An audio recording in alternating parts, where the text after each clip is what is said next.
শুভেচ্ছা। আজ পড়ছি প্রিজনার্স অব জিওগ্রাফি এই বইটির অধ্যায় 4 পশ্চিম ইউরোপ। এই অঞ্চলে সর্বত্র শুধু অতীতের গন্ধ, স্মৃতির মৌতাতে সুরভিত আস্ত এক মহাদেশ। কথাটি বলেছেন Miranda Richmond মৌলিয়েট। A 50 year silence, love, war and a ruined house in France। বিষয়টা মানবজাতির জন্য ভালো হোক মন্দ হোক, আধুনিক বিশ্বের উত্থান ঘটেছে ইউরোপ থেকেই। বিশাল ইউরেশিয়া অঞ্চলের একদম পশ্চিমের অংশটাই হলো ইউরোপ। এনলাইটেনমেন্ট যুগের শুরু হয়েছিল এই ইউরোপ থেকে। এনলাইটেনমেন্ট ছিল মূলত একটা বুদ্ধিভিত্তিক আন্দোলন, আর এই এনলাইটেনমেন্ট মুভমেন্টের প্রভাবেই একটা সময় ইউরোপে শিল্প বিপ্লব সংগঠিত হয়। আমাদের দৈনন্দিন জীবনের সব কিছুই কোনো না কোনোভাবে সেই শিল্প বিপ্লবের অবদান, আর এই সব কিছুর জন্য দায়ী ইউরোপের অবস্থান। এটাও বলা যেতে পারে যে পুরো পৃথিবীতে ইউরোপের এত প্রভাবের পেছনে তাদের ভৌগোলিক অবস্থান একটা বড় ভূমিকা রেখেছে। উপসাগরীয় অঞ্চল থেকে ভেসে আসা তাজা বাতাস ইউরোপের জলবায়ু নিয়ন্ত্রণ করে, তাই এখানে একদম উপযুক্ত পরিমাণে বৃষ্টিপাত হয়। এখানকার মাটিও খুব উর্বর, ফলে প্রচুর পরিমাণে ফসল ফলে সারা বছর। জনসংখ্যা বৃদ্ধিও হয়েছে সেই অনুপাতে। এই অঞ্চলে সারা বছরই কাজ করার উপযুক্ত পরিবেশ থাকে, এমনকি গ্রীষ্মকালেও কর্মপরিবেশ বিঘ্নিত হয় না। শীতকাল এখানে আসে আশীর্বাদ হয়ে। খুব বেশি ঠান্ডা না থাকার কারণে কাজ করতে সমস্যা হয় না, আবার যতটুকু ঠান্ডা থাকে তা ফসলের রোগবালাইকে দূরে রাখে। প্রচুর ফসল উৎপাদনের ফলে অনেকখানি উদ্বৃত্ত থেকে যায়, আর এই উদ্বৃত্ত ফসল বাণিজ্যের সুযোগ তৈরি করে। একটা সময় বিভিন্ন অঞ্চলে তৈরি হওয়া বাণিজ্য কুটির সমৃদ্ধির থেকেই সেসব অঞ্চলে শহর গড়ে উঠেছিল। আর সমৃদ্ধি থাকলে মানুষ শুধু খাদ্য উৎপাদনের বাইরেও আরও নানান কিছু চিন্তা করার অবকাশ পায়, নতুন নতুন ভাবনা বা প্রযুক্তি নিয়ে কাজ করতে পারে। তাই ইউরোপীয়রাও করে দেখিয়েছে। পশ্চিম ইউরোপে কোনো মরুভূমি নেই, বরফাচ্ছাদিত অঞ্চল আছে শুধু উত্তর প্রান্তে। ভূমিকম্প, অগ্ন্যুৎপাত বা বন্যার মতো প্রাকৃতিক দুর্যোগ এখানে খুবই কম হয়ে থাকে। এখানকার নদীগুলো দীর্ঘ চলাচলের উপযোগী এবং ব্যবসার জন্য সহায়ক। এই নদীগুলোর সাথে সংযোগ আছে অনেকগুলো সাগর এবং মহাসাগরের। শুধু তাই নয়, পশ্চিম, উত্তর ও দক্ষিণের উপকূলীয় অঞ্চলে আছে অনেক প্রাকৃতিক বন্দরও। এই লেখাটি পড়ার সময় আপনি যদি আল্পস পর্বতমালার তুষারবন্দী হয়ে থাকেন অথবা দানিউব অঞ্চলে বন্যার পানি নেমে যাওয়ার অপেক্ষায় থাকেন, তাহলে ইউরোপের ভূপ্রাকৃতিক বৈশিষ্ট্যকে আপনার কাছে আশীর্বাদ মনে নাও হতে পারে। কিন্তু বিশ্বের অনেক অঞ্চলের সাথে তুলনায় গেলে ইউরোপকে প্রকৃতির আশীর্বাদ ছাড়া আর কিছুই বলা যায় না। এইসব প্রাকৃতিক বৈশিষ্ট্যের কারণে ইউরোপে গড়ে উঠেছিল সভ্যতা, গড়ে উঠেছিল প্রাথমিক যুগের শিল্পোন্নত নগর রাষ্ট্র, আর এর ফলে প্রথমবারের মতো যুদ্ধকেন্দ্রিক শিল্প খাতও তৈরি হয়ে ওঠে এই ইউরোপেই। সামরিকভাবে ইউরোপের দিকে তাকালে দেখা যাবে অসংখ্য পর্বত, নদী এবং উপত্যকা, আর এই কারণেই সেখানে এত এত জাতিরাষ্ট্র গড়ে উঠেছে। যুক্তরাষ্ট্রের সাথে ইউরোপের একটা বড় পার্থক্য আছে। যুক্তরাষ্ট্রের মূল ভাষা এবং সংস্কৃতি ছিল মাত্র একটি, আর এই সংস্কৃতির আগ্রাসীভাবে দ্রুতগতিতে পশ্চিমের দিকে এগিয়ে যাওয়ার ফলে বিশাল এক দেশ তৈরি করেছে। অপরদিকে ইউরোপ গড়ে উঠেছে প্রাকৃতিকভাবে হাজার বছরেরও বেশি সময় ধরে। এখানে রয়েছে নানা রকমের বৈচিত্র্যময় ভাষা এবং সংস্কৃতি। তাই বর্তমান সময়ে ইউরোপও নানান ভাষাগত ও ভৌগোলিক অঞ্চলে বিভক্ত। উদাহরণ হিসেবে স্পেন ও পর্তুগালের সংলগ্ন আইবেরিয়ান উপদ্বীপের কথা বলা যায়। এই উপদ্বীপে বিভিন্ন জনগোষ্ঠী বাস করে। উত্তরে অবস্থিত পিরেনিস পর্বতমালার বাধা ডিঙিয়ে তাদের পক্ষে কখনো ফ্রান্সে প্রবেশ করা সম্ভব হয়নি। শেষ পর্যন্ত কয়েক হাজার বছরের পরিক্রমায় তারা একত্রিত হয়ে স্পেন ও পর্তুগালের মতো রাষ্ট্র তৈরি করেছে। আবার স্পেনও পুরোপুরি একতাবদ্ধ নয়। কাতালানরা ক্রমশই স্বাধীনতার দাবিতে উচ্চকণ্ঠ হচ্ছে। ফ্রান্স দেশটিও গঠিত হয়েছে একই রকম প্রাকৃতিক প্রতিবন্ধকতার ফলে। এই দেশের সীমান্তে পিরেনিস ছাড়াও আছে আল্পস পর্বতমালা, রাইন নদী এবং আটলান্টিক মহাসাগর। ইউরোপের প্রধান নদীগুলো একে অপরের সাথে মিলিত হয়নি, শুধু সাবা নদী বেলগ্রেডে এসে দানিউবের সাথে মিলিত হয়েছে। ইউরোপের এতগুলো দেশ থাকার পেছনে এটি একটি অন্যতম কারণ। নদীগুলো একে অপরের সাথে সংযুক্ত না থাকায় প্রতিটি নদী কোনো না কোনো জায়গায় এসে সীমানা হিসেবে ভূমিকা পালন করেছে। প্রত্যেকটি নদীর প্রভাবে আবার গড়ে উঠেছে আলাদা আলাদা অর্থনৈতিক ক্ষেত্র। ফলে প্রতিটি নদীর তীরেই অন্তত একটি হলেও বড় শহর প্রতিষ্ঠিত হয়েছে। কালক্রমে এই শহরগুলি রাজধানীতে পরিণত হয়েছে। ইউরোপের দ্বিতীয় দীর্ঘতম নদী দানিউব এর কথা বলা যায় উদাহরণ হিসেবে। এর উৎপত্তিস্থল জার্মানির ব্ল্যাক ফরেস্টে। নদীটি ক্রমাগত দক্ষিণে প্রবাহিত হয়ে কৃষ্ণ সাগরে গিয়ে মিশেছে।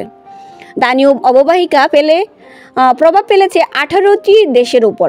সেই সাথে বেশ কয়েকটি দেশের মধ্যে প্রাকৃতিক সীমান্ত হিসেবেও কাজ করছে, যেমন হাঙ্গেরি ও স্লোভাকিয়া, সার্বিয়া ও রোমানিয়া এবং রোমানিয়া ও বুলগেরিয়া। 2000 বছর আগে এই নদীটি ছিল রোমান সাম্রাজ্যের অন্যতম সীমানার নির্দেশক। এই কারণেই দানিউব নদী মধ্যযুগের অন্যতম প্রধান বাণিজ্য পথে পরিণত হয়। আর এর কল্যাণেই গড়ে ওঠে ভিয়েনা, ব্রাটিস্লাভা, বুদাপেস্ট এবং বেলগ্রেডের শহরাঞ্চল, যার প্রত্যেকটি বর্তমানে রাজধানী শহর। একটা সময় বড় দুটি সাম্রাজ্যের মধ্যকার প্রাকৃতিক সীমানা হিসেবে ছিল এই দানিউব। এই দুইটি সাম্রাজ্য হলো অস্ট্রো হাঙ্গেরিয়ান এবং অটোমান। ধীরে ধীরে সাম্রাজ্য দুটি ছোট হয়ে আসতে থাকে এবং সেই সাথে প্রতিষ্ঠা পেতে থাকে নতুন নতুন জাতিরাষ্ট্র। দানিউব অঞ্চল, বিশেষ করে এই অঞ্চলের দক্ষিণ অংশের ভূপ্রকৃতি পর্যবেক্ষণ করলে বোঝা যাবে কেন এখানে এত ছোট ছোট দেশ, অথচ উত্তর ইউরোপের সমভূমি অঞ্চলের দেশগুলো কিন্তু বেশ বড় বড়। কয়েক শতাব্দী ধরেই উত্তর ইউরোপের দেশগুলো দক্ষিণ ইউরোপের দেশগুলোর চাইতে ধন সম্পদে এগিয়ে আছে। দক্ষিণের তুলনায় উত্তরে শিল্পায়ন হয়েছে অনেক আগে, ফলে অর্থনৈতিক সাফল্যের উত্তর ইউরোপ এগিয়ে আছে। উত্তরের দেশগুলোই মূলত ইউরোপের প্রাণকেন্দ্র। সহজ যোগাযোগ ব্যবস্থা থাকায় তাদের মধ্যে বাণিজ্যিক সম্পর্কে কোনো ঘাটতি হয়নি। ধনী দেশগুলো পরস্পরের মধ্যে ব্যবসা বাণিজ্য চালিয়ে গেলে সমৃদ্ধিও স্থায়ী হয়। অপরদিকে দক্ষিণের দেশ স্পেনের কথাই ধরা যাক। পিরেনিস পর্বতমালা পার হয়ে ফ্রান্স বা অন্য দেশের সাথে যোগাযোগ রক্ষার কথা স্পেনের জন্য খুবই কঠিন কাজ। ফলে বাণিজ্যের জন্য তাদের ভরসা ছিল এক পর্তুগাল অথবা জিব্রাল্টার প্রণালীর অপর পারের উত্তর আফ্রিকা। এ তো গেল ভূপ্রাকৃতিক সমস্যার কথা। দক্ষিণ ইউরোপের পিছিয়ে থাকার আরেকটা আজব তত্ত্বও আছে। অনেকে মনে করেন রক্ষণশীল ক্যাথলিকদের আধিপত্য থাকায় দক্ষিণ ইউরোপ পিছিয়ে আছে। অপরদিকে আধুনিক মনস্ক প্রোটেস্ট্যান্টদের কর্মসংস্কৃতি নাকি উত্তর ইউরোপকে পৌঁছে দিয়েছে অনন্য উচ্চতায়। আমি যতবারই বাভারিয়া অঞ্চলের মিউনিখ শহরের যাই ততবারই এই তথ্য নিয়ে ভাবি। BMW, অ্যালিয়ান্স এবং সিমেন্সের চোখ ধাঁধানো সদর দপ্তরগুলোর সামনে দিয়ে যাওয়ার সময় প্রতিবারই এই তথ্যের অসারতা টের পাই। জার্মানির জনগণের 34% ক্যাথলিক, আর বাভারিয়া অঞ্চল তো পুরোই ক্যাথলিক অধ্যুষিত এলাকা, কিন্তু ব্যবসায় তাদের উন্নতির পথে ধর্মীয় বাতাবরণ কোনো প্রতিবন্ধকতা তৈরি করেনি। উত্তর ও দক্ষিণে এই বিপরীত পরিস্থিতির পেছনে অপর একটি ভৌগোলিক পরিস্থিতিও বেশ খানিকটা দায়ী। দক্ষিণ ইউরোপে চাষাবাদের উপযোগী উপকূলীয় সমভূমির পরিমাণ অনেক কম। তাছাড়া খরা এবং নানা রকমের প্রাকৃতিক বিপর্যয়ের মুখোমুখি হতে হয় বেশি। এসব প্রাকৃতিক বিপর্যয় উত্তর ইউরোপের তুলনায় বেশি হলেও পৃথিবীর অনেক অংশের তুলনায় অবশ্য কম। প্রথমত আমরা দেখেছি যে উত্তর ইউরোপের সমভূমি ফ্রান্স থেকে রাশিয়ার উরাল পর্বতমালা পর্যন্ত বিশাল এলাকা জুড়ে বিস্তৃত। এই সমভূমি উত্তর সীমানায় আছে উত্তর সাগর এবং বাল্টিক সাগর। এই সমভূমিতে ব্যাপক পরিমাণে ফসল ফলে। এছাড়া যোগাযোগের জন্য এই অঞ্চলে রয়েছে চমৎকার জলপথ, ফলে ফসল ও অন্যান্য পণ্য সহজেই পরিবহন করা যায়। এই সমভূমি অঞ্চলের দেশগুলোর মধ্যে ফ্রান্স সবথেকে সুবিধাজনক ভৌগোলিক অবস্থানে আছে। ফ্রান্স হলো ইউরোপের একমাত্র দেশ যার প্রভাব উত্তর এবং দক্ষিণ দুই অঞ্চলেই বিস্তৃত। পশ্চিম ইউরোপে এই দেশটির হাতেই সবথেকে বেশি উর্বর জমি আছে। এই দেশের নদীগুলো পরস্পর সংযুক্ত। এর মধ্যে সিন নদী পশ্চিমে প্রবাহিত হয়ে আটলান্টিক মহাসাগরে গিয়ে পড়েছে, রোন নদী দক্ষিণ হয়ে ভূমধ্যসাগরে পড়েছে।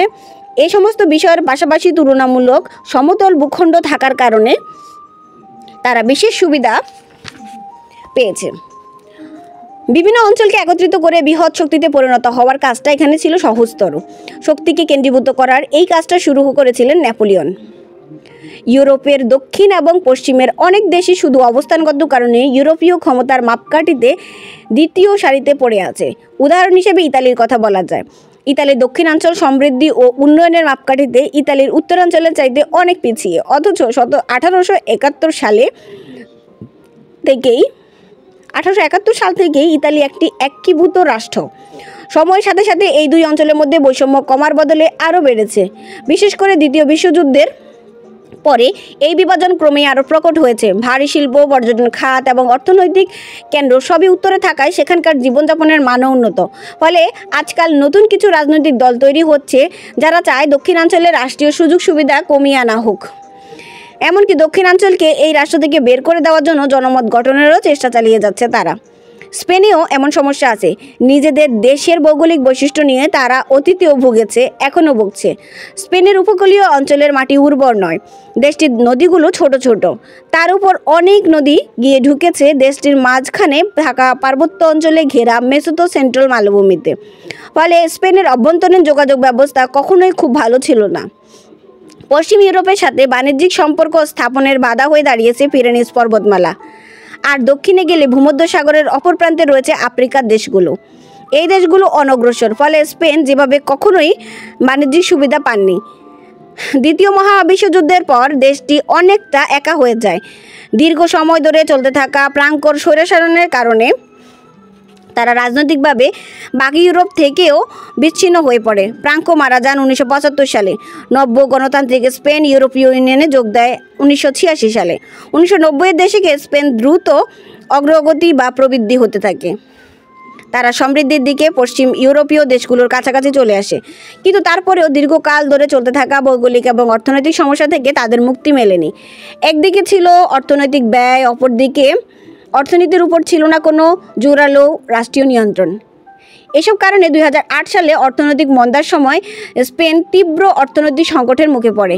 সে সময় গ্রিসকেও একই রকম সমস্যার মুখে পড়তে হয়েছে। গ্রিসের প্রায় পুরোটা উপকূলীয় এলাকা জুড়ে আছে একদম খাড়া পার্বত্য অঞ্চল। দেশটিতে উপকূলীয় সমভূমির পরিমাণও খুব কম, তাই উপকূলীয় অঞ্চলে খুব বেশি ফসল হয় না। দেশের ভেতরের দিকেও প্রচুর জায়গা জুড়ে রয়েছে খাড়া পার্বত্য ভূমি। আরেকটি বড় সমস্যা হলো গ্রিসের নদীগুলো চলাচলের অনুপযোগী। অল্প কিছু উর্বর উপত্যকা আছে তাদের, আর এইসব এলাকায় চাষাবাদ হয় তা যথেষ্ট নয়। রপ্তানির জন্য যথেষ্ট ফসল তারা উৎপাদন করতে পারে না। আর এই কারণে গ্রিসে হাতে গোনা কয়েকটি বেশি উন্নত শহর গড়ে তোলা হয়েছে, এর বেশি গড়ে তোলা সম্ভব হয়নি। সম্ভবত উচ্চশিক্ষিত এবং দক্ষতা সম্পন্ন জনশক্তি গড়ে তোলা সম্ভব হয়নি। গ্রিসের রাজধানী এথেন্সেরও ভৌগোলিক অবস্থানও সুবিধাজনক নয়। এথেন্সের অবস্থান উপদ্বীপের এক প্রান্তে, ফলে ইউরোপের বাকি অংশ থেকে অনেকটাই বিচ্ছিন্ন এথেন্স। ব্যবসা বাণিজ্যের জন্য ইজিয়ান সাগরের উপর অতিমাত্রা নির্ভরশীল দেশটি, কিন্তু এই সাগরের ওপারে আছে বৃহৎ শত্রু রাষ্ট্র তুরস্ক। ঊনবিংশ শতকের শেষ দিকে এই বিংশ শতাব্দীর শুরুতে গ্রিস এবং তুরস্কের মধ্যে বেশ কয়েকবার যুদ্ধ হয়েছে। সামরিক এবং প্রতিরক্ষা খাতে গ্রিসকে প্রচুর খরচ করতে হয়, অথচ এই খরচ যোগানের সামর্থ্য তাদের অর্থনৈতিকভাবে একেবারেই নেই। গ্রিসের মূলভূমি পার্বত্য অঞ্চল দ্বারা সুরক্ষিত, কিন্তু সমস্যা হলো গ্রিসের সীমানার মধ্যে আছে প্রায় 1400 দ্বীপ। ইজিয়ান সাগরের মধ্যে মাথা উঁচিয়ে থাকা পাথরগুলোকে হিসাবে নিলে এর সংখ্যা প্রায় 6000 হয়ে যাবে। এর মধ্যে প্রায় 200টি দ্বীপে জনবসতি আছে। এই জায়গাগুলো শুধু পাহারা দিয়ে রাখতেই যথেষ্ট পরিমাণে নৌশক্তির প্রয়োজন পড়ে। তার ওপর যদি আবার এসব দ্বীপকে দখল হওয়ার হাত থেকে রক্ষা করতে হয়, তাহলে নৌশক্তিকে ক্রমাগত না বাড়িয়ে উপায় নেই। এই কারণেই গ্রিসকে সামরিক খাতে প্রচুর পরিমাণে খরচ করতে হয়। তাদের দুর্বল অর্থনীতির জন্য এটা একটা বিশাল বোঝা। কোল্ড ওয়ার চলাকালে সোভিয়েত ইউনিয়নকে ইজিয়ান সাগর এবং ভূমধ্যসাগর থেকে দূরে রাখার উদ্দেশ্যে গ্রিসকে সামরিক সহায়তা দিত যুক্তরাষ্ট্র ও ব্রিটেন। কোল্ড ওয়ার শেষ হওয়ার সাথে সাথে এসব সহায়তা বন্ধ হয়ে যায়। গ্রিসকে কিন্তু এই খরচ এখনও বহন করে যেতে হচ্ছে। উত্তর এবং দক্ষিণ ইউরোপের মধ্যে এই ঐতিহাসিক বিভেদের প্রভাব এখনও চলমান। বিশেষ করে 2008 সালে ইউরোপ জুড়ে আঘাত হানা অর্থনৈতিক দশ এবং ইউরো অঞ্চল জুড়ে চলতে থাকা মতাদর্শগত বিভাজনের পরিপ্রেক্ষিতে এই বিভেদ আরও প্রকট হয়ে ওঠে। অর্থনৈতিক মন্দা কাটিয়ে ওঠার লক্ষ্যে 2012 সালে ইউরোপের দুর্বল দেশগুলোকে অর্থনৈতিকভাবে সাহায্য করার উদ্যোগ নেওয়া হয়। কারা সাহায্য দেবে আর কারা তা নেবে অনেক হিসাব নিকাশ করে বের করা হয়। আর এই সময় ইউরো অঞ্চলের ভৌগোলিক বিভাজনও প্রকাশ্যে এসে পড়ে। দাতাদের বেশিরভাগই ছিল উত্তরের দেশ, অপরদিকে গ্রহীতা ছিল মূলত দক্ষিণের দেশগুলো। একটা সময় এসে এই প্রক্রিয়ায় বিরোধিতা করতে শুরু করে উত্তর ইউরোপের দেশগুলোর জনগণ। গ্রিসের অর্থনীতি টিকিয়ে রাখার উদ্দেশ্য দেশটির আয় ব্যয় নিয়ে সে সময় অনেক হিসাব করা হয়। জার্মানির জনগণ ভাবল 65 বছর বয়স পর্যন্ত কঠোর পরিশ্রম করে তারা যে বিপুল অঙ্কের ট্যাক্স দিয়ে যাচ্ছে, আর একটা অংশ যাচ্ছে গ্রিসে। ওদিকে গ্রিসের জনগণ 55 বছর বয়সী অবসরে চলে যায়। তারা প্রশ্ন তুলল, তাদের রক্ত পানি করা টাকা দিয়ে গ্রিস কেন যাবে? তাদেরকে জবাব দেওয়া হলো বৃহত্তর মঙ্গলের জন্য, সুখে দুঃখে পাশে থাকার জন্য। কিন্তু এই উত্তরটা তাদের মোটেও পছন্দ হলো না। জার্মানির জনগণ এই প্রক্রিয়াতে আরও স্বচ্ছতা এবং কঠোরতা দাবি করলো।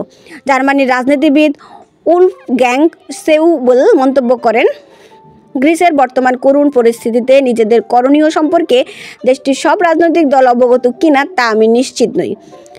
গ্রিসের প্রেসিডেন্ট কারলোস পাপুলিয়াস একসময় নাৎসিদের বিরুদ্ধে লড়াই করেছেন। তিনি এর জবাব দিলেন তীব্রভাবে। তিনি বললেন, মিস্টার উলফগ্যাংয়ের বক্তব্য অগ্রহণযোগ্য। তিনি আমাদের দেশকে অপমান করার কে? ডাচ বা ফিনিশীয়রাই বা প্রশ্ন করার কি যোগ্যতা রাখে? দ্বিতীয় বিশ্বযুদ্ধের প্রসঙ্গ তুললেনও তিনি। বললেন, আমরা সবসময় আমাদের স্বাধীনতা এবং সার্বভৌমত্ব বজায় রেখেছি।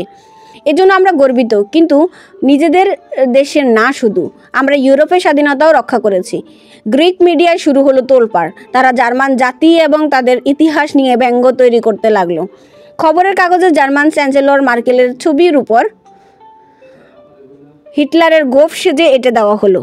গ্রিসের অর্থনীতিতে টিকিয়ে রাখার ক্ষেত্রে তেমন ভূমিকা না রাখতে পারলেও কথা বলতে ছাড়ল না গ্রিসের করদাতারা। তারা বলল, আমাদের নিয়ে এত কিছু বলার অধিকার তো জার্মানদের নেই। ইউরোর মাধ্যমে তারাও তো সবচেয়ে বেশি লাভবান হচ্ছে। নিজেদের আয় ব্যয়ের উপর উত্তরের দেশগুলোর এত বেশি খবরদারিকে মোটেও ভালোভাবে নেয়নি দক্ষিণের দেশগুলো। এটাকে তারা নিজেদের সার্বভৌমত্বের প্রতি হুমকি মনে করেছিল। ইউরোপীয় পরিবারের সুদৃশ্য ইমারত ছিঁড়ে ধরতে শুরু করলো। পশ্চিম ইউরোপের উপকণ্ঠে থাকা গ্রিস যেন কিছুটা বিচ্ছিন্ন হয়ে গেল অর্থনৈতিক মন্দার কারণে। পূর্ব ইউরোপীয় ফের দ্বন্দ্ব তৈরি শুরু হলো। 70 বছর ধরে ইউরোপে কোনো যুদ্ধ হয়নি। এই শান্তিপূর্ণ অবস্থা এই শতকেও বজায় রাখতে গেলে প্রয়োজন পারস্পরিক বিশ্বাস আর ভালোবাসা। সেই দিকটায় বোধহয় কিছুটা খামতি দেখা দিতে লাগলো। ইউরোপের দ্বিতীয় বিশ্বযুদ্ধ পরবর্তী প্রজন্মগুলো শান্তিকে স্বাভাবিক নিয়ম মেনেই হিসেবেই বড় হয়েছে। বর্তমান প্রজন্মের ইউরোপীয়রা এর বাইরে ভাবতে পারে না। যুদ্ধকে তারা মনে করে দূর অতীতের ব্যাপার। তারা ভাবে যুদ্ধ শুধু ইউরোপের সীমানাই হতে পারে, তাদের গায়ে এর আঁচ এসে লাগার কোনো কারণ নেই। শুধু দেশে দুইটি বিশ্বযুদ্ধের ট্রমা কাটিয়ে 70 বছর ধরে বজায় রাখা শান্তি, এরপর সোভিয়েতের পতন, সব মিলিয়ে পশ্চিম ইউরোপকে একটি সংঘাতমূলক এলাকা ভাবতে শুরু করেছিল সবাই। শান্তিপূর্ণ পশ্চিম ইউরোপের ধারণা নেহায়েত আকাশ কুসুম কল্পনা নয়। ভবিষ্যতেও এর অবস্থা বজায় থাকবে বলে আশা করা যায়। কিন্তু এই শান্তির বাতাবরণের নিচে ধীরে ধীরে দ্বন্দ্ব মাথাছাড়া দিয়ে উঠছে। বিশেষ করে সোভিয়েত বনাম ইউরোপের বিবাদ সহজেই যুদ্ধের রূপ নিতে পারে। উদাহরণ হিসেবে পোল্যান্ডের কথা বলা যায়। ইউরোপীয় ইউনিয়নের মধ্যে পোল্যান্ড অন্যতম শক্তিশালী এবং বৃহৎ একটি রাষ্ট্র। 3.8 কোটি জনসংখ্যার এই দেশটি বর্তমানে সংঘাত থেকে মুক্ত এবং শান্তিপূর্ণ অবস্থানে আছে। অর্থনৈতিকভাবেও তারা শক্তিশালী। সোভিয়েত লৌহ যবনিকার আড়াল থেকে বেরিয়ে আসার পরে তাদের অর্থনীতি দ্বিগুণ আকার ধারণ করেছে। তবে তাদের ভৌগোলিক অবস্থান এবং ভৌগোলিক ইতিহাসের কারণে পররাষ্ট্রনীতির ক্ষেত্রে ছাড় দেওয়ার কোনো সুযোগ নেই। ভবিষ্যৎকে নিরাপদ রাখতে চাইলে অতীতের কথা মাথায় রাখতেই হবে। পোল্যান্ডের উত্তরে বাল্টিক উপকূল এবং দক্ষিণে কার্পেথিয়ান পর্বতমালার ঠিক মাঝখানে উত্তর ইউরোপীয় সমভূমির সবথেকে সরু অংশ পড়েছে। রাশিয়ার সামরিক দৃষ্টিকোণ থেকে দেখতে গেলে এটা তাদের জন্য একটা সুবিধাজনক জায়গা। এই জায়গায় সেনা মোতায়েন করলে তাদের প্রতিরক্ষা ব্যবস্থা দৃঢ় হয়। কেউ রাশিয়াকে আক্রমণ করতে হলে সহজেই তাদেরকে এখানে আটকে দেওয়া যাবে। পুলিশরা এই অঞ্চল নিয়ে বারবার বিরূপ পরিস্থিতির সম্মুখীন হয়েছে। বহুবার এই অঞ্চল দিয়ে বিদেশীয় সেনাবাহিনী পূর্ব বা পশ্চিম দিকে গেছে। আপনি যদি the Times Atlas of European history বইটির পাতা উল্টাতে থাকেন, তাহলে 1000 সালের ম্যাপে প্রথমবারের মতো পোল্যান্ডকে দেখতে পাবেন। এরপরে পাতা দ্রুত উল্টাতে থাকলে দেখবেন পোল্যান্ডের আকার বারবার বদলেছে। কখনো তারা হারিয়ে গেছে, কখনো হুট করে আবির্ভূত হয়েছে দৃশ্যপটে। এত সব রদবদলের পরে 20 শতকের শেষ দিকে বর্তমান পোল্যান্ডের রূপ নিয়েছে। জার্মানি এবং রাশিয়া প্রতিবেশী। এই দুইটি দেশ নিয়ে পুলিশদের অতীত অভিজ্ঞতা খুব বেশি ভালো নয়। এছাড়াও দেশ দুইটি ভৌগোলিক অবস্থানগত কারণেও ওয়ারশো কোনোভাবেই তাদেরকে মিত্র হিসেবে ভাবতে পারেনি। জার্মানির ব্যাপারে পোল্যান্ডের নীতি অনেকটা ফ্রান্সের মতোই। তারা চায় ইউরোপীয় ইউনিয়ন এবং ন্যাটোর মধ্যে আটকে থাকুক জার্মানি। এদিকে বর্তমান ইউক্রেন সংকটকে ঘিরে রাশিয়াকে নিয়ে তাদের নিকট অতীতের ভীতি মাথাছাড়া দিয়ে উঠেছে। পোল্যান্ড শতাব্দীর পর শতাব্দী ধরে তাদের ভূখণ্ড রাশিয়ার আগ্রাসনের বাড়তে বা কমতে দেখা গেছে। রাশিয়ার সাম্রাজ্যের পতনের পর যখন আগ্রাসন কমে আসতে থাকে, সেই সময় পোল্যান্ডের সামনে একটাই পথ খোলা ছিল। তারা ব্রিটেনের সাথে সম্পর্ক উন্নয়নের করার প্রয়াস নেয়। অবশ্য ব্রিটেন 1939 সালে পোলিশদের সাথে এক ঐতিহাসিক বিশ্বাসঘাতকতা করেছিল। সে সময় ব্রিটেন ও ফ্রান্সের সাথে পোল্যান্ডের একটি চুক্তি ছিল। তারা কথা ছিল, জার্মান যদি পোল্যান্ড আক্রমণ করে তারা পোল্যান্ডকে সাহায্য করতে এগিয়ে আসবে। কিন্তু তারা সে কথা রাখেনি। জার্মানরা যখন পোল্যান্ড আক্রমণ করে, তখন ব্রিটেন এবং ফ্রান্স চুপচাপ ম্যাজিনো লাইনের পেছনে বসে থাকলো। ফলে জার্মানির পোল্যান্ডকে দখল করে নেয়। 1989 সালে স্বাধীন হওয়ার পর প্রধান মিত্র হিসেবে যুক্তরাষ্ট্রকে বেছে নিল পোল্যান্ড। তা সত্ত্বেও যুক্তরাষ্ট্রের চাইতে যুক্তরাজ্যের সাথেই তাদের সম্পর্কটা একটু বেশি উষ্ণ।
রাশিয়ার কথা মাথায় রেখেই যুক্তরাষ্ট্র আর পোল্যান্ড পরস্পরের সাথে এত ঘনিষ্ঠতা বজায় রাখে।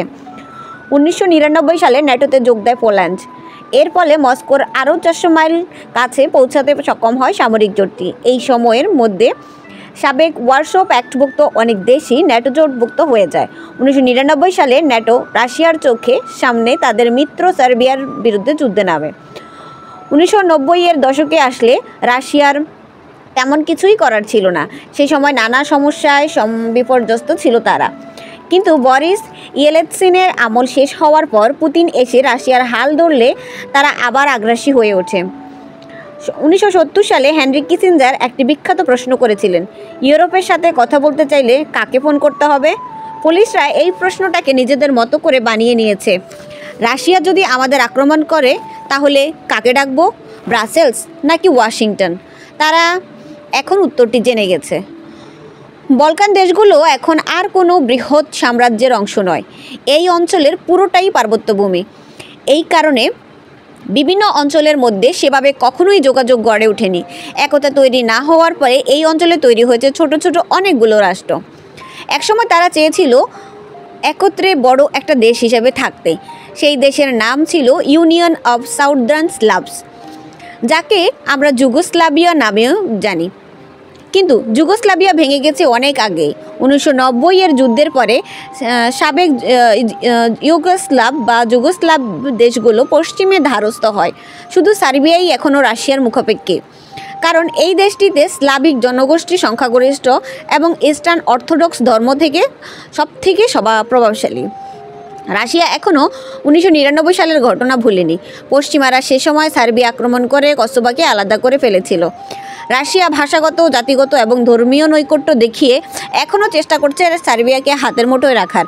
সেই সাথে জ্বালানি চুক্তির সুবিধাও দিচ্ছে তারা সার্বিয়াকে। এই অঞ্চলটা এখন অর্থনৈতিক আর কূটনৈতিক যুদ্ধক্ষেত্র হয়ে উঠেছে বলা যায়। বিসমার্ক অনেক আগেই বলে গেছেন, বলকান অঞ্চলে একটা ছোট্ট বোকামি বিশাল যুদ্ধের কারণ হয়ে দাঁড়াতে পারে। প্রভাব বিস্তারের জন্য এই অঞ্চলে বর্তমানে উঠে পড়ে লেগেছে ন্যাটো, ইউরোপীয় ইউনিয়ন, তুরস্ক আর রাশিয়া। আলবেনিয়া, বুলগেরিয়া, ক্রোয়েশিয়া আর রোমানিয়া ঠিক করেছে তারা ন্যাটোর সাথেই থাকবে। আলবেনিয়া ছাড়া অন্য দেশগুলো ইউরোপীয় ইউনিয়নভুক্ত। স্লোভেনিয়াও আছে ইউরোপীয় ইউনিয়নের মধ্যে। আঞ্চলিক উৎকণ্ঠা একদম উত্তরের স্ক্যান্ডিনেভিয়ান অঞ্চলেও ছড়িয়ে গেছে। এখানকার দেশগুলোর মধ্যে ডেনমার্কের আগেই ন্যাটোর সদস্য ছিল। সুইডেন প্রায় 2 শতাব্দী ধরে নিরপেক্ষতা বজায় রেখে চলছে, কিন্তু 2013 সালে আচমকা এক রাতে সুইডেনের আকাশে বোম্বিংয়ের মহড়া দিতে শুরু করে রাশিয়ান যুদ্ধবিমান। সুইডেনের প্রতিরক্ষা বাহিনী তখন কি নীরব দর্শকের মতো ভূমিকা ছিল? এমনকি কোনো যুদ্ধবিমানও ওড়ায়নি তারা। সে সময় ডেনমার্কের বিমান রাশিয়ান বিমানকে ধাওয়া দিয়ে ফেরত পাঠায়। এত কিছুর পরেও সুইডেনের অধিকাংশ নাগরিক ছিল ন্যাটোর সদস্য পদের বিরোধী। রাশিয়াও হুমকি দিয়ে রেখেছিল সুইডেন বা ফিনল্যান্ড ন্যাটোতে যোগ দিলে তারা প্রতিক্রিয়া দেখাতে বাধ্য হবে। রাশিয়ার এই ক্রমবর্ধমান আগ্রাসী আচরণের কারণে সম্প্রতি ফিনল্যান্ড ও সুইডেন উভয় দেশই ন্যাটোতে যোগ দিয়েছে। এভাবে ভাপার রাষ্ট্রের সংখ্যা কমে আসার ফলে সাম্প্রতিক সময়ে ইউক্রেনে চূড়ান্ত রাশিয়ান আগ্রাসন শুরু হয়। ইউরোপীয় ইউনিয়ন এবং ন্যাটোর অন্তর্ভুক্ত দেশগুলো একজোট হয়ে এই রাজনৈতিক জটিলতা মোকাবেলা করা প্রয়োজন। তবে জার্মানি এবং ফ্রান্সের মধ্যে সুসম্পর্ক বজায় না থাকলে এই ঐক্য সম্ভব নয়। ভৌগোলিক অবস্থানের ফলে প্রাকৃতিক সীমানা, জলবায়ু এবং যোগাযোগের ক্ষেত্রে ফ্রান্স সবসময় বিশেষ সুবিধা পেয়ে এসেছে। ফ্রান্স প্রায় সব দিক থেকেই প্রাকৃতিকভাবে সুরক্ষিত। শুধু একটা অংশ ছিল কিছুটা অরক্ষিত, সেটা হলো উত্তর পূর্ব অঞ্চল। উত্তর পূর্ব অঞ্চলের সমতল এই অংশটি এখন জার্মানির অন্তর্ভুক্ত। জার্মানি একক দেশ হিসেবে আবির্ভূত হওয়ার আগে এই অঞ্চল নিয়ে ফ্রান্সকে তেমন ভাবতে হয়নি। রাশিয়া থেকে ফ্রান্স অনেকটাই দূরে। মঙ্গল বাহিনীও কখনো ফ্রান্সে এসে পৌঁছাতে পারেনি। আর ইংল্যান্ড এবং ফ্রান্সের মাঝখানে আছে ইংলিশ চ্যানেল।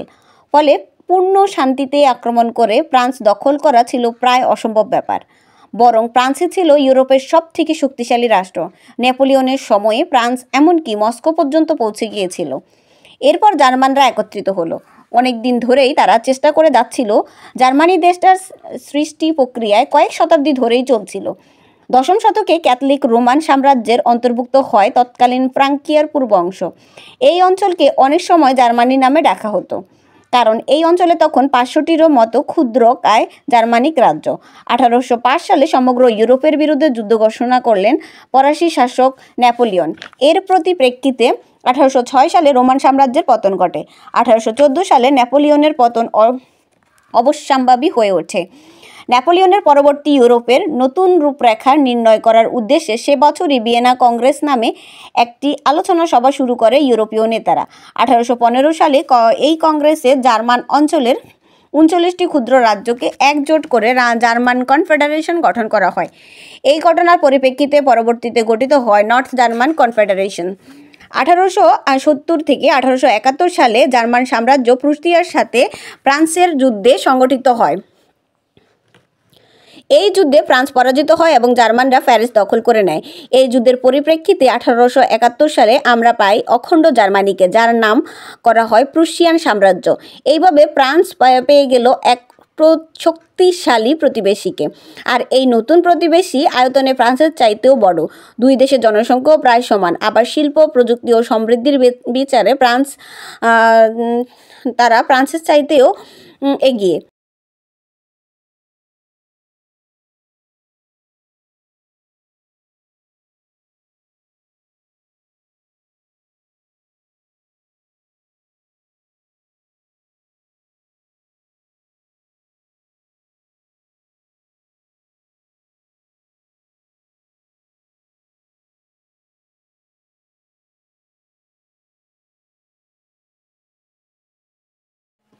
আঠারোশো 1871 সালে ফ্রান্সের উপকণ্ঠে ভার্সাইয়ের প্রাসাদে জার্মানি একত্র হওয়ার ঘোষণা আসে। ফ্রান্সের নিরাপত্তা ও প্রতিরক্ষা ব্যবস্থার দুর্বলতম এলাকা ছিল ইউরোপের সমভূমি, বিশেষ করে উত্তর ইউরোপের সমভূমি।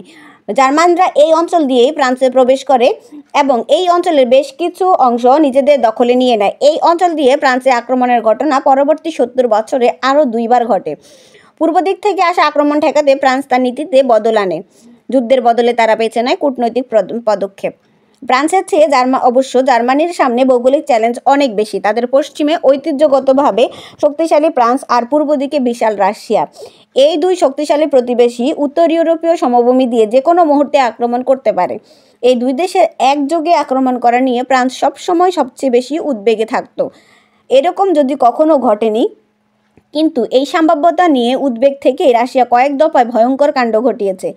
ফ্রান্স জার্মানিকে ভয় পেত, জার্মানিও ফ্রান্সকে ভয় পেত।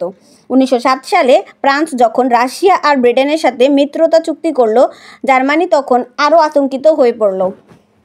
ব্রিটিশ নৌবাহিনী যে কোনো সময় উত্তর সাগর অবরোধ করে ফ্রান্সের জন্য আটলান্টিকে ঢোকার পথ বন্ধ করে দিতে পারত।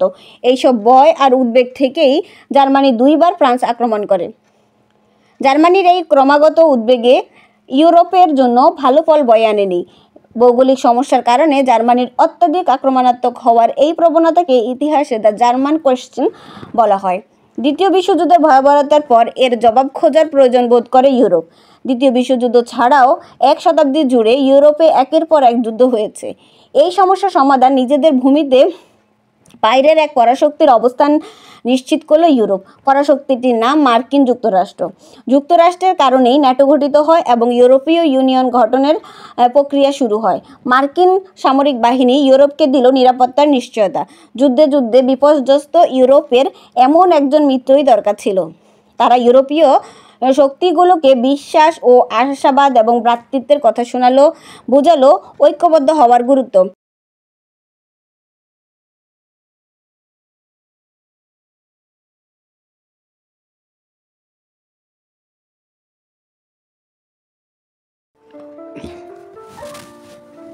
ইউরোপীয় ইউনিয়নের মুখ্য উদ্দেশ্য ছিল জার্মানি ও ফ্রান্সকে পরস্পরের সাথে আষ্টে পৃষ্ঠে বেঁধে রাখা, এমনভাবে বেঁধে রাখা যেন কোনোভাবেই তারা পরস্পরের বিরুদ্ধে যুদ্ধে লিপ্ত না হতে পারে।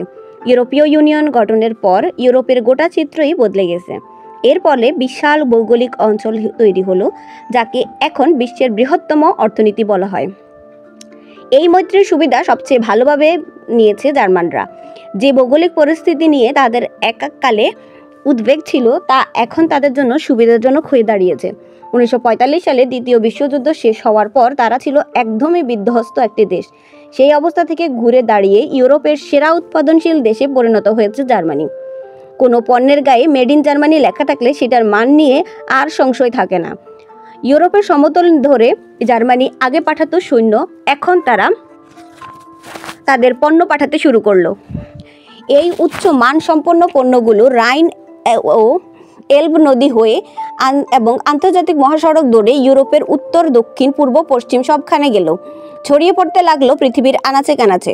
1951 সালে যার শুরু হয়েছিল কয়লা আর ইস্পাত শিল্প কেন্দ্রিক 6টি দেশের কমিউনিটি হিসাবে, সময়ের সাথে সাথে তা পরিণত হলো 28টি দেশ নিয়ে গঠিত ইউরোপীয় ইউনিয়ন। তবে প্রথম অর্থনৈতিক মন্দার ধাক্কাটা ইউরোপীয় ইউনিয়নের গায়ে বেশ জোরে সোরেই লেগেছিল। তাদের মজবুত বন্ধন যেন কিছুটা ঢিলে হয়ে যায় এতে। ভূ রাজনীতির বিষয়ক লেখক রবার্ট ক্যাপলান একে বলেছিলেন ভূগোলের প্রতিশোধ। ইউরোপীয় ইউনিয়নভুক্ত 28টি দেশের মধ্যে 19টি দেশ 1996 সালে নিজেদের জন্য একটি অভিন্ন মুদ্রা চালু করার প্রস্তাব দেয়। মুদ্রার নাম হবে ইউরো। যুক্তরাজ্য আর ডেনমার্ক ছাড়া সব দেশই এই প্রস্তাবে রাজি হয়। কিছু নির্দিষ্ট মানদণ্ড পূরণ করতে পারার পরিপ্রেক্ষিতে বাকি 7টি দেশও মুদ্রা ব্যবস্থায় যুক্ত হওয়ার প্রতিশ্রুতি দেয়।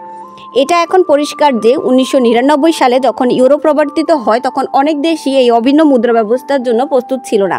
বন্ধুত্বের সূত্র ধরে সেই সময় অনেক দেশই চোখ কান বন্ধ করে ইউরোকে বেছে নিয়েছিল। এই দেশগুলোর কিছু অভ্যন্তরীণ সমস্যা ছিল, যেমন বেকারত্ব, দেনা, মুদ্রাস্ফীতি ইত্যাদি। মূল সমস্যা হলো অনেকেই এসব সমস্যা গোপন করে যায়।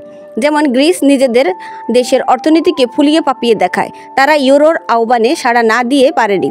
ইউরো গ্রহণ করা গ্রিসের অর্থনীতির জন্য ছিল খুবই লাভজনক।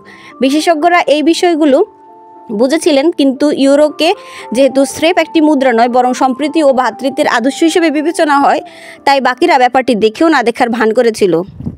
ইউরোর মাধ্যমে সংযুক্ত দেশগুলো পরস্পরের সুখে দুঃখে একসাথে থাকবে বলে কথা দিয়েছে।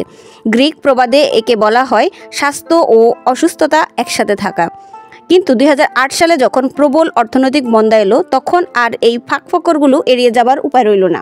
অর্থনৈতিকভাবে শক্তিশালী দেশগুলো তখন দুর্বল দেশগুলোকে সাহায্য করতে বাধ্য হলো, আর এর ফলে নিজেদের দেশে তৈরি হলো এক ধরনের আভ্যন্তরীণ তিক্ততা।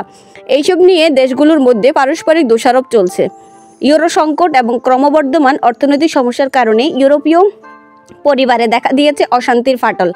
উত্তর ইউরোপ এবং দক্ষিণ ইউরোপের মধ্যকার চলে আসা বিভাজন আরও প্রকট হয়েছে। একত্রে থাকার স্বপ্ন ফিকে হয়ে তো আসেই, ভেঙে পড়ারও সম্ভাবনা দেখা যাচ্ছে। এরই মধ্যে 2020 সালে ইউরোপীয় ইউনিয়ন ছেড়ে বেরিয়ে গেছে। এই একতা যদি পুরোপুরি ভেঙে পড়ে এরই মধ্যে ব্রিটেন 2020 সালে ইউরোপীয় ইউনিয়ন ছেড়ে চলে গেছে। এই একতা যদি পুরোপুরি ভেঙে পড়ে তাহলে জার্মানদের নিয়ে পুরনো সেই ভীতি আবারও ফিরে আসার সম্ভাবনা আছে। 70 বছর সুখী শান্তিতে থাকার পর এমন কথা বললে আতঙ্ক প্রবণতা মনে হতে পারে। শান্তি এবং গণতন্ত্র রক্ষার্থে গত 70 বছরে জার্মানি সবচেয়ে বেশি সচেষ্ট ছিল, কিন্তু ইউরোপের বিগত 700 বছরে পারস্পরিক যুদ্ধের ইতিহাসের দিকে তাকালে জার্মানকে প্রশ্ন চাপা দেওয়ার কোনো উপায় নেই। এমনিতে ভদ্র সভ্য ইউরোপীয় হয়ে থাকার ব্যাপারে জার্মানি বদ্ধপরিকর, কিন্তু তারা জানে ইউরোপীয়দের এই একতা যদি ভেঙে যায় তাহলে জার্মানদের নিয়ে বাকিদের ভীতি আবার ফিরে আসবে। তার উপর এই মুহূর্তে তারা ইউরোপের সবচেয়ে ধনী এবং জনবহুল দেশ। দেশের জনসংখ্যার 8.2 কোটি প্রায়। দেশটি পৃথিবীর 4র্থতম অর্থনৈতিক শক্তি এবং 3য় বৃহত্তম রপ্তানিকারক দেশ। ইউরোপীয় ইউনিয়ন ভেঙে গেলে সবাই যদি সুরক্ষা নীতি তৈরি করে তবে ইউরোপে তাদের বাজার হারাবে। জাতিরাষ্ট্র হিসাবে জার্মানির বয়স মাত্র 150 বছর হলেও ইউরোপের জন্য বর্তমানে তারা অপরিহার্য শক্তি। অর্থনৈতিক সক্ষমতায় ইউরোপে তারা অপ্রতিদ্বন্দ্বী। ইউরোপীয় ইউনিয়নে তাদের এতটাই প্রভাব, তারা নরম গলায় কথা বললেও গোটা মহাদেশ তাদের কথা শুনতে বাধ্য হয়। তবে বৈশ্বিক কূটনীতির বিষয়ে তাদের তেমন উচ্চ বাক্য করতে বা প্রভাব খাটাতে দেখা যায় না। দ্বিতীয় বিশ্বযুদ্ধের তিক্ত স্মৃতি থেকে জার্মানি এখনও বেরিয়ে আসতে পারেনি। সোভিয়েত ভীতির কারণে বিশ্বযুদ্ধ পরবর্তী সময়ে জার্মানিকে আবারও সামরিকায়ন করতে বাধ্য হয় যুক্তরাষ্ট্র এবং পশ্চিম ইউরোপ। তবে জার্মানি প্রবল অনিশ্চয় সত্ত্বেও সামরিকায়নে বাধ্য হয়। তারা সামরিক শক্তি ব্যবহারে একদমই পক্ষপাতী নয়। কসোভো আর আফগানিস্তানের সংকটের সময় তারা দায়সারাভাবে সামরিক শক্তি পাঠায়। লিবিয়ার সঙ্গে তো জার্মানি একদমই নিশ্চুপ ছিল।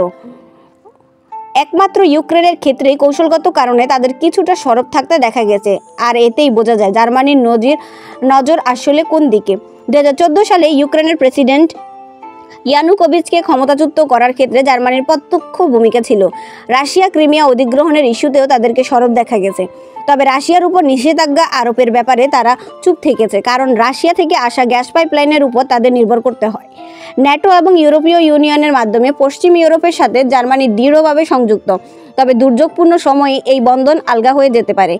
জার্মানির ভৌগোলিক অবস্থান তাদেরকে এক পা পূর্ব দিকে রাখতে বাধ্য করে। প্রয়োজনের তাগিদে মস্কোর সাথে সম্পর্ক ঝালাই করে নিতে পারে তারা। আটলান্টিকের অনেকখানি গভীরে বসে যুক্তরাজ্য বাকি ইউরোপকে পর্যবেক্ষণ করতে থাকে। কখনো তারা হন্তদন্ত হয়ে মহাদেশীয় বিষয়গুলো নিষ্পত্তি করতে চলে আসে, আবার কখনো একদম চুপচাপ এবং বিচ্ছিন্ন থাকে। তারা চায় ইউরোপে তাদের চেয়ে বড় কোনো শক্তির উত্থান যেন কখনো না হতে পারে। যুগে যুগে এমনটাই ছিল তাদের নীতি। এই নীতি অনুযায়ী তারা এজিনকোর্ট, ওয়াটারলু এবং বালাক্লাভার রণাঙ্গনে লড়েছে। ভৌগোলিকভাবে ব্রিটেন যথেষ্ট ভালো অবস্থায় আছে। তাদের ভূমি বেশ উর্বর, তাদের নদীগুলো নৌপরিবহনের উপযোগী, পাশেই আছে সাগর এবং প্রচুর জলজ সম্পদ। ইউরোপের মূল ভূমির কাছাকাছি থাকায় এই মহাদেশের দেশগুলোর সাথে ব্যবসা করার পথ তাদের জন্য সবসময় খোলা। আবার দ্বীপদেশ হওয়ায় প্রতিরক্ষার জন্য খুবই সুবিধাজনক অবস্থায়। প্রতিবেশী দেশগুলো যখন যুদ্ধ বা বিপ্লবে বারবার বিপর্যস্ত হয়েছে, সেই সময় তারা নিজেদের ভৌগোলিক অবস্থানকে ধন্যবাদ জানিয়েছে।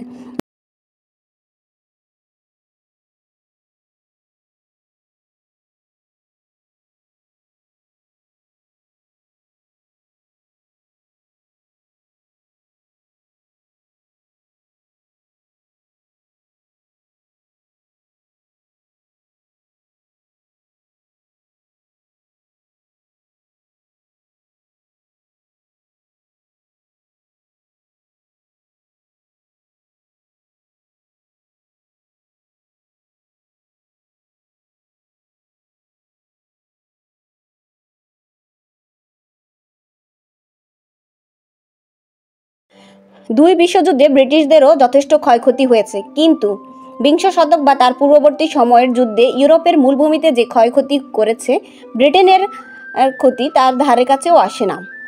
ইউরোপের মূল ভূখণ্ডে শতাব্দীর পর শতাব্দী ধরে এক দেশ অন্য দেশের উপর হামলা চালিয়েছে। বারবার বদলে গেছে বিভিন্ন দেশের সীমানা। ব্রিটেন সেই সময় নিজেদের দ্বীপে চুপচাপ বসে থেকেছে। এই ধরনের কোনো স্মৃতি বাকিদের মতো তাদেরকে ভোগায় না। কয়েক শতাব্দী ধরে যুক্তরাজ্য ইউরোপের অন্যান্য দেশগুলোর চেয়ে বেশি সুরক্ষিত থেকেছে। এর কারণেই হয়তো পার্শ্ববর্তী দেশগুলোর মতো এই দেশে কখনো স্বৈরাচারক বা স্বৈরশাসক আসেনি। ঐতিহাসিকভাবেই তারা গণতন্ত্রের পক্ষে। 1215 সালে মেঘনা কার্টা চুক্তি অথবা 1258 সালে অক্সফোর্ডের বিধান তাদেরকে গণতন্ত্রের পথে এগিয়ে নিয়ে যায়। অথচ আটলান্টিকের অপর পাড়ের দেশগুলোতে গণতন্ত্র আসতে সময় লেগে যায় আরও কয়েক শতাব্দী। যুক্তরাজ্যের শক্তিমত্তার পেছনে একটা গুরুত্বপূর্ণ সহজ তত্ত্ব প্রচলিত আছে। এই তত্ত্ব নিয়ে অনেক সমালোচনা ও তর্ক বিতর্ক আছে। তত্ত্বটি প্রমাণ করাও বড় সম্ভব নয়। তা হলো ব্রিটিশ দ্বীপের চারপাশে সাগর এবং ভূমি যথেষ্ট পরিমাণে গাছ থাকার কারণে তারা শক্তিশালী নৌবাহিনী গঠন করতে সক্ষম হয়েছে, আর এর ফলে তাদের অর্থনৈতিক অগ্রযাত্রা ত্বরান্বিত হয়েছে। এই অর্থনৈতিক শক্তি অর্জনের ফলেই দেশে দেশে শিল্প বিপ্লব এসেছে, আর এর ফলেই বিশ্বজুড়ে তারা সাম্রাজ্য বিস্তার করতে সক্ষম হয়েছে। ব্রিটেনের ইউরোপের বৃহত্তম দ্বীপ হলেও দেশ হিসাবে বৃহত্তম নয়। অথচ অষ্টাদশ থেকে বিংশ শতক পর্যন্ত তারা যেভাবে বিশ্বব্যাপী সাম্রাজ্য বিস্তার করেছে তা অত্যন্ত উল্লেখযোগ্য। তবে বিংশ শতক থেকেই তাদের সে প্রভাব প্রতিপত্তি কমতে শুরু করেছে। দেশটির অবস্থান দেশটিকে বেশ কিছু কৌশলগত সুবিধা দিয়ে আসছে। এর মধ্যে একটা হলো GIUK গ্যাপ, গ্রিনল্যান্ড আইল্যান্ড যুক্তরাজ্য। এর কারণে পাওয়া বিশেষ সুবিধা: ইউরোপের উত্তর প্রান্তরে সাগরগুলো থেকে উত্তর আটলান্টিক মহাসাগরে ঢোকার সবথেকে সুবিধাজনক পথ এটি। হরমুজ বা মালাক্কা প্রণালীর মতো বাণিজ্যিক গুরুত্ব না থাকলেও এর নিজস্ব গুরুত্ব আছে। এই অঞ্চলটা অত্যন্ত সংকীর্ণ, আর এই সংকীর্ণ জায়গায় উত্তর আটলান্টিকে যুক্তরাজ্যকে বরাবরই সুবিধাজনক অবস্থানে রেখেছে। বেলজিয়াম, নেদারল্যান্ডস বা ফ্রান্সের মতো উত্তর ইউরোপীয় দেশগুলোর নৌবাহিনীকে হয় গিউক গ্যাপ দিয়ে উত্তর আটলান্টিকে আসতে হবে অথবা ইংলিশ চ্যানেল দিয়ে আটলান্টিকে যেতে হবে, কিন্তু ইংলিশ চ্যানেল আরও বেশি সংকীর্ণ। ডোবার প্রণালীতে জায়গাটা মাত্র 20 মাইল চওড়া, ফলে প্রতিরক্ষা নিশ্চিত করা খুব সহজ। রাশিয়ান যুদ্ধজাহাজকে আর্কটিক থেকে আটলান্টিকে ঢুকতে হলে গিউক গ্যাপ ছাড়া কোনো গতি নেই। যুক্তরাজ্যের নৌবাহিনী যখন আরও শক্তিশালী ছিল তখন সুবিধাটা তাদের আরও অনেক বেশি কাজে লাগতো। তবে এখনও যে কাজে লাগে না তা নয়, বিশেষ করে যুদ্ধ বাঁধলে তারা এই অঞ্চলগত সুবিধাটা কাজে লাগাতে পারবে। এই কারণেই 2014 সালের গণভোটে যখন স্কটল্যান্ডের স্বাধীনতায় কথা জোর সম্ভাবনা দেখা দেয়, লন্ডন তখন রীতিমতো আতঙ্কিত হয়ে পড়ে। উত্তর আটলান্টিক এবং আর্কটিক অঞ্চলের উপর নিয়ন্ত্রণ হারালে বড় আকারের কৌশলগত ক্ষতির সম্মুখীন হবে তারা। আগের মতো শক্তিমত্তা না থাকলেও অতীতের গৌরব এখনও রয়ে গেছে ব্রিটিশদের মনে। ব্রিটিশ জনগণ এখনও মনে করেন বিশ্বের কোথাও গুরুত্বপূর্ণ কিছু ঘটলে সেখানে ব্রিটেনের কিছু একটা বলা উচিত। ইউরোপের অংশ হওয়া সত্ত্বেও ইউরোপ থেকে খানিকটা বিচ্ছিন্ন হয়ে থাকে তারা। এই বিষয়ে আজ পর্যন্ত কোনো সমাধানে আসা হয়নি।